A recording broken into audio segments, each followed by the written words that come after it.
ఈ ఫోన్ నాకు చాలా ఖరీదైంది. ఏంటి? Chapter close, action start. ఎక్కడికి వెళ్తున్నావు?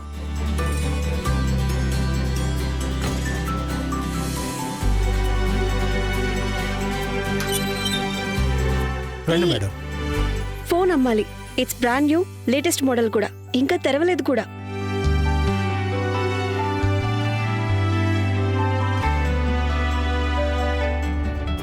తర్వాత ఏమైందో తెలుసా? సరిపోయింది, వీళ్ళకి గుర్తుండిపోయింది కూడా అత్తయ్య గారు. దివ్యకు గుర్తుండడం కాదు, ఆంటీ మాకు ఇదే కథని 3 వేరు పద్ధతుల్లో 3 సార్లు చెప్పేశారు. మేమిక్కడికి ఉన్నతి ధ్రువుల కథలు వినడానికి కాదు, వాళ్ళని కలవడానికి వచ్చాం అంతే. ఉన్నతి 7:30 అయిపోయింది. ధ్రువ్ ఇంకా ఎప్పుడొస్తాడు? ఇదిగో ధ్రువ్ నుండి మెసేజ్ వచ్చింది, దారిలోనే ఉన్నాడంట.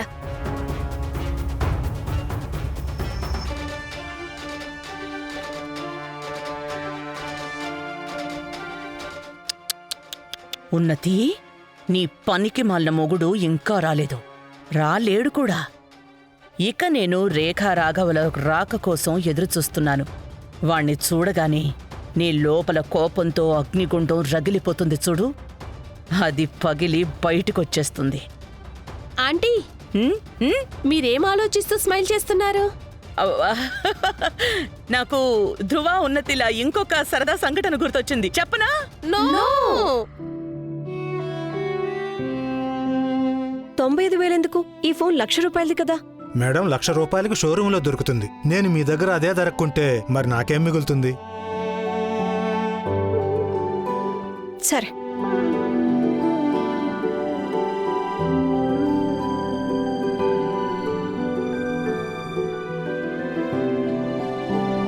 మీరు నాకు ఏదైనా చవక ఫోన్ చూపించండి.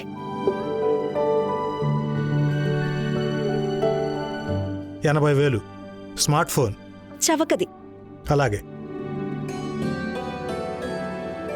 ఇది చూడండి మేడం, ఇదైతే మీకు 45,000కి వచ్చేస్తుంది. మీ దగ్గర చీప్ ఫోన్స్ లేవా ఏంటి? ఏమైనా చవక ఫోన్ చూపించండి, దీనికంటే తక్కువ. అలాగే మేడం. ఈ డబ్బున్నోళ్ళు చవక ఫోన్లు కొంటారు, ఖరీదైన కార్లో తిరుగుతారు. ఇదిగోండి ₹2,000. కానీ ఇది మామూలు phone. No WhatsApp, no map, no social media. నాకు కావాల్సింది ఇదే. ఫోన్ అంటే అర్థం దూరవాణి అని, అంటే దూరంగా ఉన్న వాళ్ళతో మాట్లాడడానికి. ఆ పని ఇది చాలా బాగా చేస్తుంది.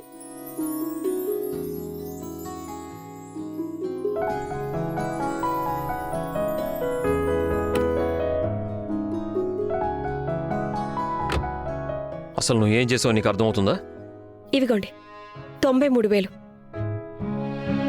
తీసుకోండి.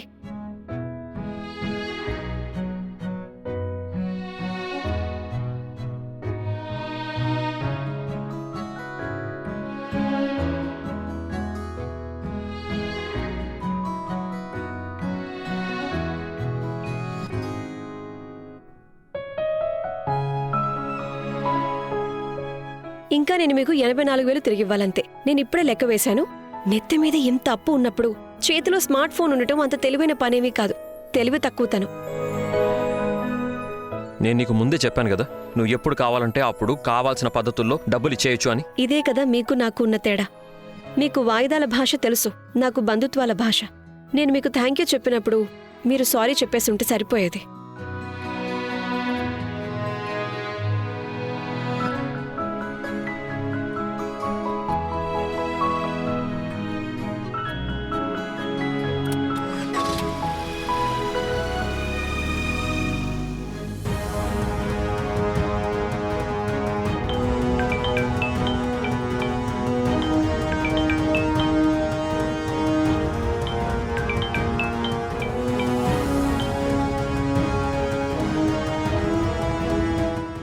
ఫోన్ ఎందుకు లిఫ్ట్ చేయడం లేదు?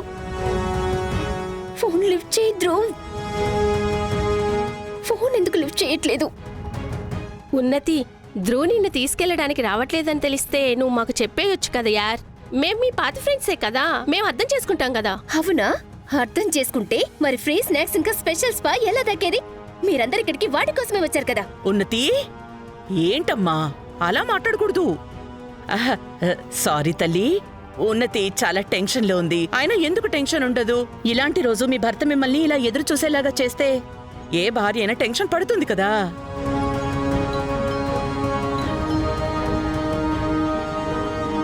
ధ్రువ్ వచ్చేసాడు. చూసారా, నేను చెప్పాను కదా ధ్రువ్ వచ్చేస్తాడని. ఆ, పక్క తను నా కోసం ఏదో ఒక సర్ప్రైజ్ తోనే వచ్చుంటాడు. నేను నా కళ్ళు మూసుకుంటాను. అండ్ మీరు కూడా కొంచెం టచ్అప్ చేసుకోండి. ఎంతైనా మీ పాత ఫ్రెండ్ వస్తున్నాడు కదా.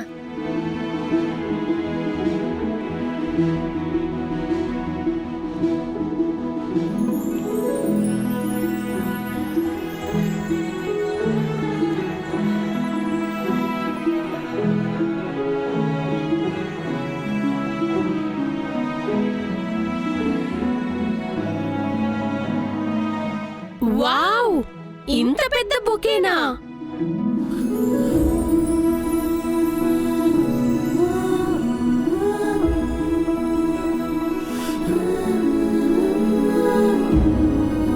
ఓ ధ్రువ్, యు సో రొమాంటిక్.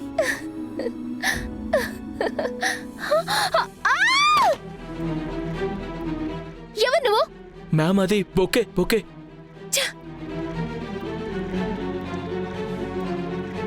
ఉన్నతి తనే నా ధ్రువ్. Shut up. నీకు ఇతను ధ్రువ్లా కనిపిస్తున్నాడా? ఎవరు నువ్వు? అది రాఘవ్ సార్. ఆయన వైఫ్ కోసం మా షాప్లో చాలా కాస్ట్లీ ఫోన్ తీసుకున్నారు, కానీ ఆయన బిల్ అక్కడే మర్చిపోయారు. అందుకే మా సార్ చెప్తే బిల్తో పాటు షాప్ తరపున రాఘవ్ సార్ వైఫ్కి బొకే ఇవ్వడానికి వచ్చాను.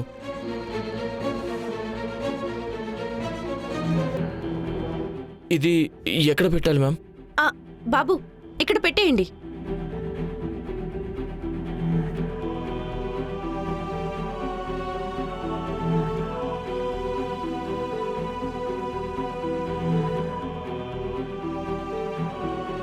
వావ్, ధ్రువ్ సంగతి అయితే తెలీదు కానీ మీ వదిన రేఖ అయితే మాయ చేసి మీ అన్నయ్యని మాత్రం తన బుట్టలో వేసేసుకుంది.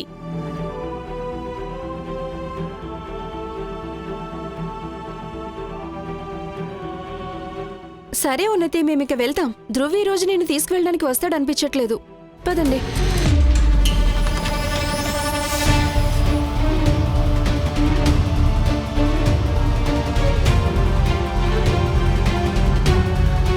నాకు అసలు ఏమీ అర్థం కావట్లేదు. ఒక్క రోజులో రేఖ రాఘవ్ బ్రో మీద ఏం మంత్రం వేసిందని తన కోసం ఇంత కాస్ట్లీ గిఫ్ట్స్ వస్తున్నాయి. అంటే నా హస్బెండ్ ప్రతీక్ కూడా నన్ను చాలా లవ్ చేస్తున్నారు, కానీ ఇంత బిగ్ బొకే అయితే నాకెప్పుడూ ఇవ్వలేదు ప్రేమ చూపించడానికి. మిస్ మడునా, ధ్రువ రాలేదని నా ఉన్నతి అసలే చాలా టెన్షన్ గా ఉంది. నువ్వింకా మంట పెంచకు. నేనేం మంట పెంచట్లేదు అత్తయ్య గారు, కానీ ఇది ఉన్నతికి ఇన్సల్ట్ కదా. ఉన్నతి హస్బెండ్ ధ్రువ్ ఇంతవరకు రాలేదు, కానీ రాఘవ్ బ్రో రేఖని కలిసి పుట్టింటి నుంచి తిరిగి తీసుకొచ్చేస్తున్నారు కూడా. అక్కడ చూడండి.